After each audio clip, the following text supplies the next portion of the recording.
कठिन परिस्थितियों में समझदार से समझदार स्टूडेंट्स भी हड़बड़ाहट में आके कुछ गलतियां करके आ जाते हैं। अब मानता हूं ये बात कि गलतियों से ही तो सीखा जाता है, ये गलतियां करेंगे तभी तो हम सीख पाएंगे। लेकिन अगर किसी और के एक्सपीरियंस से ये सीखा जाए तो उससे अच्छी कोई बात नहीं होगी। तो हम सालों साल जो गलतियां देखते आ रहे हैं स्टूडेंट्स के अंदर, वो कॉमन मिस्टेक्स के बारे में आज हम चर्चा करने वाले हैं।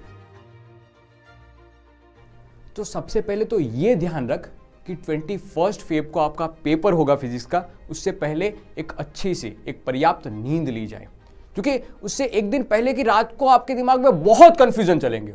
आपकी मनोभूमि में बहुत सारी चिंताएं, बहुत सारे क्वेश्चंस होंगे कि क्या होगा, पेपर में पढ़ा है वहीं से आएगा, क्या क्या हमने मतलब जो सीखा है वहीं से आएगा, कुछ बाहर से आएगा तो मैं क्या करूंगा, बहुत सारे क्वेश्चंस होंगे। सबको साइड में रख के आपको पर्याप्त एक सही एक अच्छी नींद लेनी है।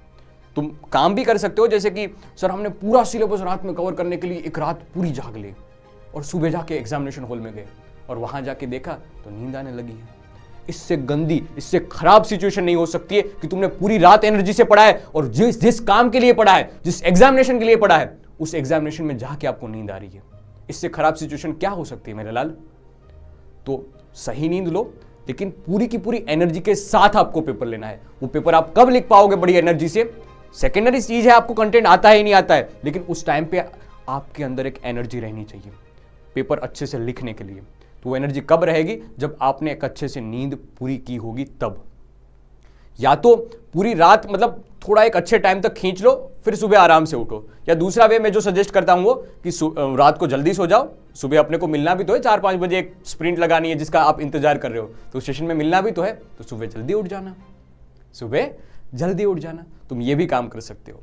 इन सबसे पहले भी आपको एक चीज का ध्यान रखना होगा कि फिजिक्स के पेपर के लिए जो भी इक्विपमेंट्स की जरूरत होगी, जो भी एसेंशियल्स की जरूरत होगी, वो एक दिन पहले इकट्ठे कर लो, क्योंकि उसके बाद आपको टाइम नहीं मिलेगा। आप फिजिक्स के पेपर के बारे में सोचोगे, कंटेंट के बारे में सोचोगे, उस एग्जामिनेशन के बारे में सोचोगे, आपको ये इक्विपमेंट इकट्ठा करने में के लिए समय ही नहीं मिलेगा, सोच ही नहीं मिलेगी कि क्या क्या मुझे इकट्ठा करना है।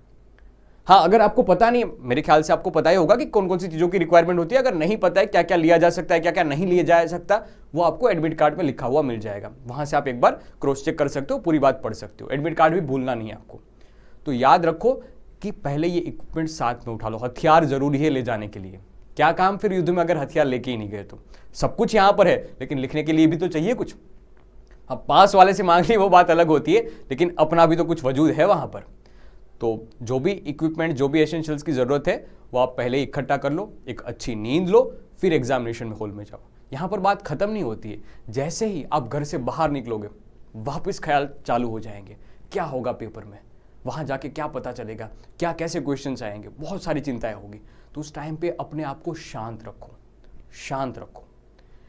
घर से एग्जामिनेशन हॉल तक जा रहे हो, उस सफर में भी। और दूसरा झटका आपको तब लगेगा जब एग्जामिनेशन हॉल में पेपर डिस्ट्रीब्यूट हो रहा होगा। आपके पास जब पेपर रखा जाएगा, आपके हाथों में जब पेपर आएगा, तब आपको एक दूसरा झटका भी लगेगा। झटका इस वजह से कि आपको एक लगेगा कैसा पेपर है, कैसा पेपर, हड़बड़ाहट में देख लेता हूं। शांत रहो, एक गहरी सांस लो, शांत रहो, पेपर का एनालिसिस करो। अगर देख, ये चीज जरूरी होती है। कंटेंट आता है नहीं आता है वो सेकेंडरी चीज हो जाएगी। कॉन्फिडेंस है कि नहीं, ये वो मैटर करता है उस टाइम पे।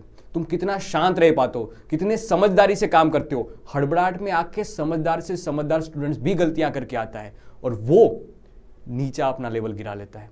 तो इसलिए शांत रहो, पेपर का एकदम गहरी सांस लेके शांत दिमाग से एनालिसिस करो। अगर तुम्हें सब कुछ आता है तो ओवर कॉन्फिडेंस में मत आ जाना मेरे लाल। अगर ओवर कॉन्फिडेंस में आ जाए तो गलतियां होने की संभावनाएं और बढ़ जाएगी।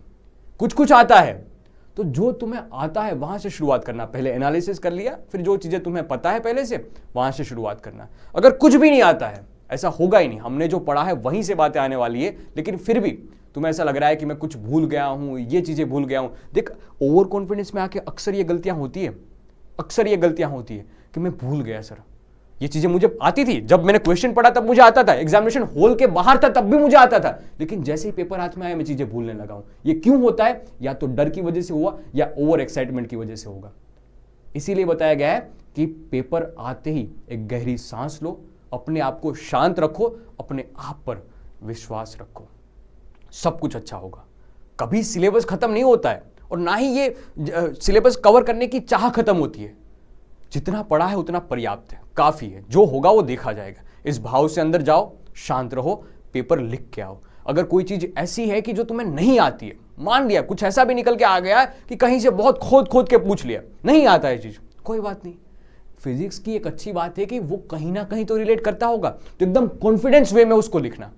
अब ये कॉन्फिडेंस किसी एग्जामिनर को दिखाना नहीं है कि देखो मैंने कॉन्फिडेंस के साथ में लिख रहा हूं, नहीं। हम आसपास अड़ोस पड़ोस वालों को दिखाने के लिए नहीं ले जा रहे हैं कि मुझे कॉन्फिडेंस है इस पेपर के लिए। हाँ ठीक है, कॉन्फिडेंस दिखाने के लिए कि भाई कितना आता है, सब कुछ आता है, बहुत अच्छी बात है। कॉन्फिडेंस इससे मिलता है, अपने आप को भी मिलता है, मानता हूं ये बात। कोई भी अगर पूछ ले तो यही आंसर देना है, मुझे सब कुछ आता है बेटा, मुझे सब कुछ आता है। कहीं से भी क्वेश्चन पूछ ले, उसको खुद को नहीं आता होगा, तुम्हें क्या क्वेश्चन पूछेगा। तो एक आंसर देने की कला ये भी है, लेकिन कॉन्फिडेंस अपने आप के ऊपर रखना का मतलब ये भी है कि वो एग्जामिनर को जब पेपर आपका कोई चेक करेगा, उसको पता चलना चाहिए कि इस बंदे के अंदर कॉन्फिडेंस था। वो कैसे पता चलेगा? जब आप पेपर लिखोगे एकदम सीक्वेंस वाइज, एकदम पॉइंट टू पॉइंट, एकदम ऑर्गेनाइज स्ट्रक्चर में। इसके लिए शुरुआत आपको करनी है कि जो क्वेश्चंस आपको आते हैं उसको पॉइंट टू पॉइंट लिखो। जो क्वेश्चंस आपको नहीं भी आते हैं वो कहीं ना कहीं तो रिलेट करते होंगे ना कोई कंसेप्ट से तो रिलेट करते होंगे ना, तो आपको वो कंसेप्ट लिखना है। देख, कोरा छोड़ने में मार्क्स तो वैसे भी नहीं मिलने वाले, कोरा छोड़ के आप आ गए तो मार्क्स तो वैसे भी नहीं मिलने वाले, तो क्यों ना मैं कुछ ना कुछ तो लिख के आऊं। अब कुछ ना कुछ वहां पर हम कोई गाना लिखने नहीं जा रहे ना बेटा, गाना लिखने से भी मार्क्स नहीं मिलने वाले, तो कोई ना कोई कंसेप्ट ऐसा होगा कि जो वहां पर रिलेट करता ही होगा। और फिजिक्स की यही तो खास बात है, यही तो फिजिक्स की खास बात है। तो वहां पर लॉजिकल अप्रोच से जो भी रिलेट करता हुआ टर्म्स हो, रिलेट करता हुआ कॉन्सेप्ट्स हो, उसको लिख के आओ। संभावनाएं कहती है कि तुम्हें अच्छे मार्क्स मिलेंगे। दूसरी बात का ध्यान ये भी रखना कि जो मतलब हर स्टूडेंट्स में ये कॉमन होती है, क्या पता है उसके अंदर कॉन्फिडेंस भी आ जाता है, वो शांत भी रहता है, लेकिन कहीं ना कहीं वो सिल्ली मिस्टेक्स करके आ जाता है। और यही सिल्ली मिस्टेक्स उनका भारी भरकम लॉस करवाती है। कैसे लॉस करवाती है? क्योंकि आपने एक्सपेक्टेशन ये की कि मेरे इतने नंबर आएंगे और आती है रियलिटी में बहुत कम। ऐसा क्यों होता है? क्योंकि आपने कहीं ना कहीं कैलकुलेशन में एरर रखी है, कहीं ना कहीं वो फॉर्मूले में आप 2-3 नंबर कुछ ना कुछ फॉर्मूले में गड़बड़ करके आए हो।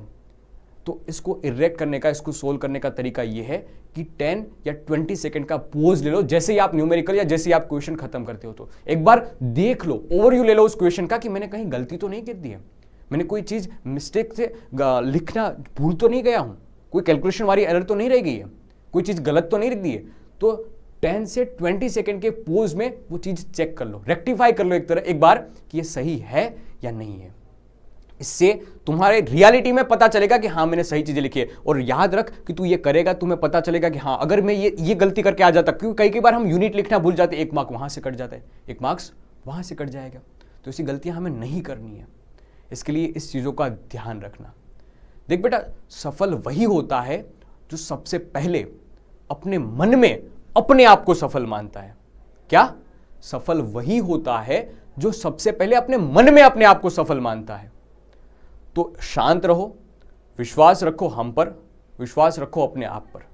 जो पढ़ा है वहीं से आएगा और सब अच्छा होगा, सब अच्छा होगा। All the very best.